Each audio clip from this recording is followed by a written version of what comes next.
Hey everybody, it's Jay here with another quick tip to make your life easier. And today we're talking about hairbrushes.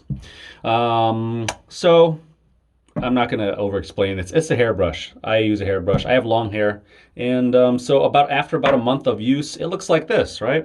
So all we have to do, a really quick hack to clean your hairbrush, is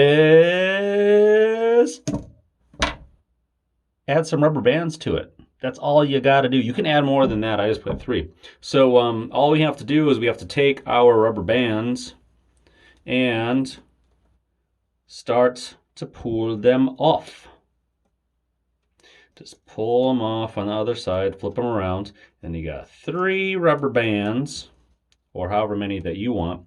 And you see like how it's already starting to pull that mat of hair off your hairbrush. So you can do a little extra pulling with your thumbs and your fingers as you need. But yeah, and there in about, how many seconds was that really? That was me making a video. I don't know, 2 seconds, really? In real life, if you were really doing this, it would take about 2 seconds. So, ta-da. You're welcome. Again, this has been Jay with a quick tip. If you like the quickness of that tip and you like to make your life a little bit easier, subscribe to my channel. The button I think is somewhere over there. And like this video so I can get paid. And, feel free to comment below. All right. Bye.